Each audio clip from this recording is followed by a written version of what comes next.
we have to talk about Fashion Victim because this book sounded so up my alley, but it was marketed so horribly, or at least the blurb was horrible because the blurb goes New York City fashion editor Anya St. Clair is on the verge of greatness.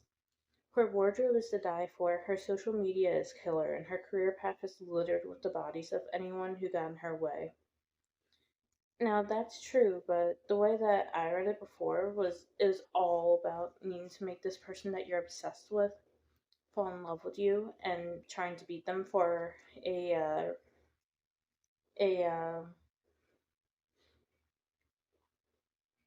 not raise promotion. That's the word.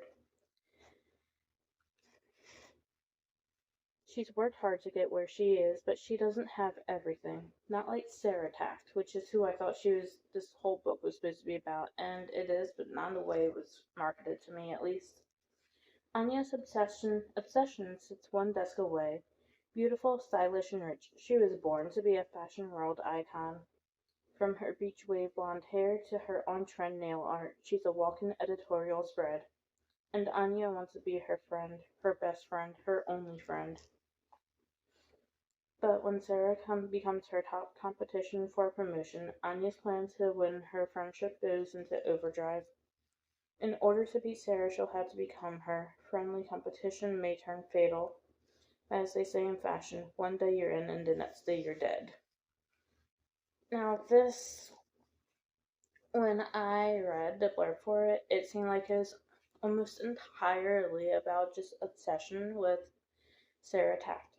Wanting to be her best friend and also wanting to beat her so that you get that promotion. But there's a lot more depth in here than I expected, and I guess rereading it now with context, it makes sense.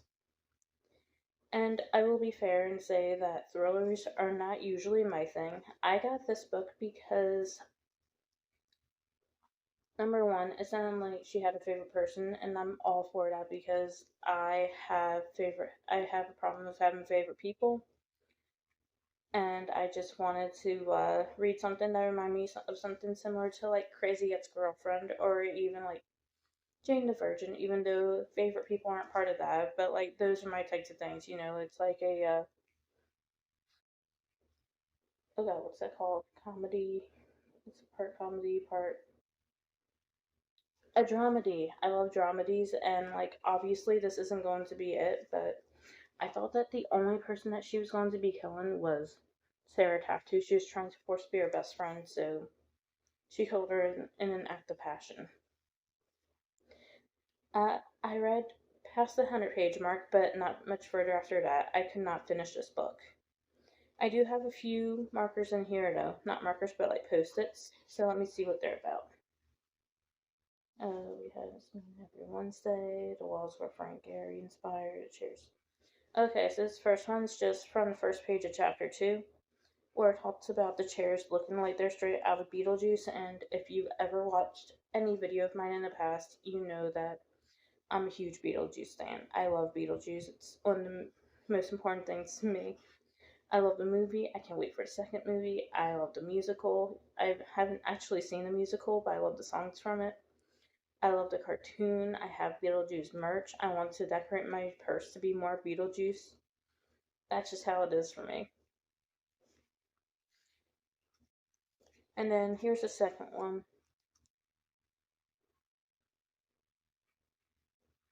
Okay, so this is one of the few spots that I actually liked. The usual panic started to rise up. Every event, every time I walked in, I had that moment of fuck, what am I doing here? I glanced around for a familiar face, any familiar face. Walking into a room full of the rich and fabulous can make anyone doubt herself. I spotted Lisa's frizzy hair escaping from under a vintage hat. Okay, I don't know why I had that part there, but like I like that part where it's like she's unsure of herself. And I do like the hints at mental illness for her, but I also don't really like the idea of making it okay, well, if she's gonna be a murderer, there has to be something wrong with her because, like,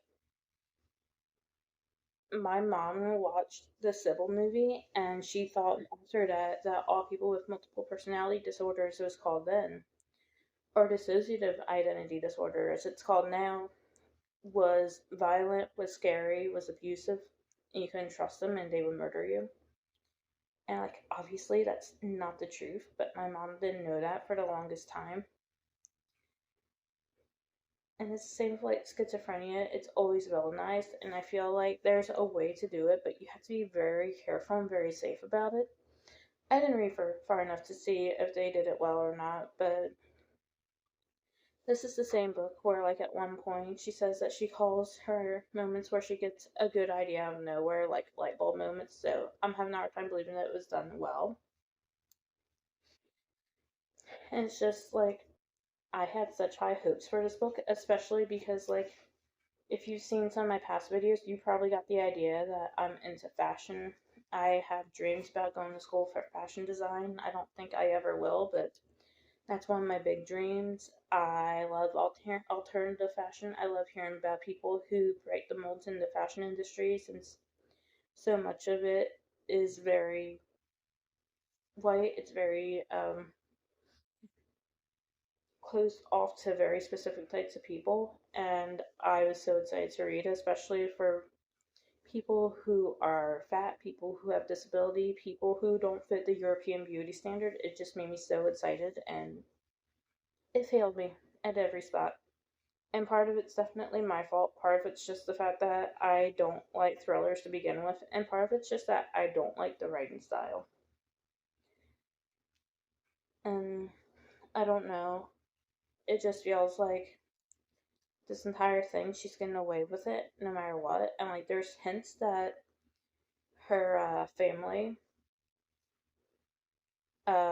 her family and her old best friend were murdered. I don't know what the full situation is because I never read that far. And at one point she says that she didn't have anything to do with it. Another point she talks about how her ex-best friend of her childhood didn't get the point, so she had to get rid of her, and she was one of the people that died in that incident. She had to change her name, and it's just like, I don't know. It just, this book was not for me, and it makes sense considering it is a thriller, and I don't like thrillers. I'm not someone who gets all hot for a murder or anything like that. And I generally don't like more realistic things, even like going back to what I said earlier, Crazy Ex-Girlfriend was an exception for me because when I first started watching that, I had BPD and I couldn't believe how much I related to Rebecca Bunch. But then, like Jane the Virgin, the magical realism, I ate that shit up. I love the day to day stuff, but I also love the magical realism and how easily it could break character from that. So, I don't like this. I don't know how much of it is just that I don't jive with the author's writing style. I do know I should not be reading any more thrillers though, because they're not my thing. And I'm disappointed that that fiction book about fashion wasn't something that I was really into. And that's really it for this review. I hope that y'all like it. And if you do, please subscribe and give me a fat thumbs up. Thanks, guys. Bye.